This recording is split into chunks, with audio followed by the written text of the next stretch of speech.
ma vie est une bénédiction. Un enfant de Dieu ne peut jamais échouer. Moi, ma vie est une bénédiction. Un enfant de Dieu ne peut jamais échouer. Saga Junior. Yo lélé, oh. Ma vie a changé. Oh. Yo lélé.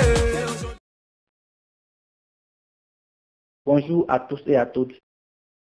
Bienvenue sur la classe virtuelle de formation en ligne d'Achema. Nous allons commencer par vous présenter un ordinateur. Par définition, un ordinateur est une machine de traitement automatique de l'information. Il est composé essentiellement de 4 éléments. Un écran, un clavier, une souris et une unité centrale. L'unité centrale est spécialisée dans le traitement des informations, c'est-à-dire l'exécution des applications que vous ouvrez et des fichiers également, que ce soit des fichiers, textes, des vidéos ou des audios. Une fois que le fichier est exécuté en mémoire, le résultat est envoyé à l'écran sous forme d'image. Si c'est un audio, le fichier exécuté en mémoire est envoyé vers le haut-parleur. Le clavier sert à envoyer des données à traiter. Par exemple, si vous saisissez un texte dans Word. La souris, quant à elle, sert aussi à entrer des données, mais cette fois-ci, des données de type commande. Par exemple, c'est grâce à la souris que vous commandez à l'ordinateur via un clic de vous jouer une musique. L'unité centrale a pour rôle d'exécuter les applications, les fichiers et les commandes. Voilà en résumé la présentation d'un ordinateur. Venons maintenant à notre thème du jour qui est l'écran. Le mot écran signifie en général serverie de sortie graphique. Le graphisme est l'affichage d'informations sous forme visuelle. Nous distinguons deux types d'écrans. Les vieux écrans cathodiques ou CRT, cathode de rail tube, qui n'existent plus aujourd'hui, et les écrans plats.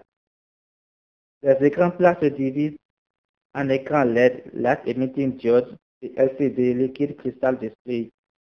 Il existe aussi une troisième catégorie qui a disparu du marché, qui est l'écran plasma. Un écran plat contient la dalle, qui est la partie vitrée affichant l'information, et le circuit graphique, qui convertit les bits reçus de l'unité centrale en pixels affichables à l'écran, c'est-à-dire sur la dalle. La dalle est une superposition de verres microscopiquement conçus. Maintenant, nous allons voir comment les images sont affichées à l'écran. Chaque bit reçu par le circuit graphique depuis l'unité centrale est converti en coordonnées graphiques. Et à chaque coordonnée graphique est affecté un pixel. Un pixel est la plus petite cellule d'affichage de l'information sur un écran. Un pixel peut prendre toutes les couleurs au monde. Ceci est possible par la combinaison des 3 couleurs de base qui existent en informatique. Il s'agit des couleurs rouge, vert et bleu.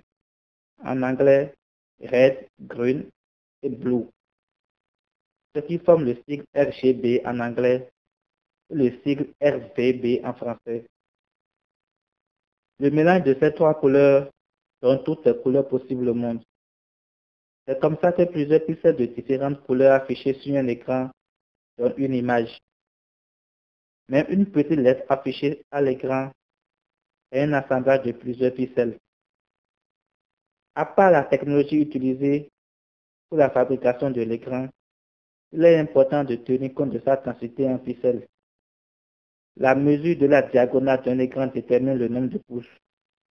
Un pouce fait 254 cm. Donc, par exemple, pour deux différents écrans ayant chacun 17 pouces de diagonale, l'un peut contenir plus de pixels que l'autre. Plus il y a de pixels sur un écran, plus l'image est de qualité. Tournons maintenant le dos de notre écran. Au verso de notre écran, nous avons deux connecteurs.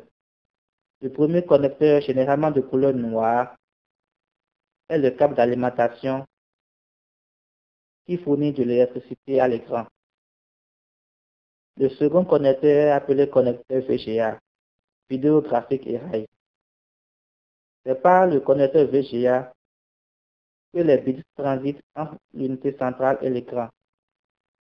Toutes les données affichées à l'écran passent forcément par la carte graphique via le câble VGA. Notez qu'il existe aussi d'autres technologies plus avancées que le VGA. C'est par exemple les connecteurs HDMI. Ces connecteurs de dernière génération qui sont de couleur blanche ou noire à des moments donnés sont plus avancés que les connecteurs VGA. Le VGA et le HDMI servent tous à envoyer des données depuis l'unité centrale vers l'écran. Voilà, ce sera tout pour le cours d'aujourd'hui. Ce sera un plaisir pour nous de répondre à vos différentes questions.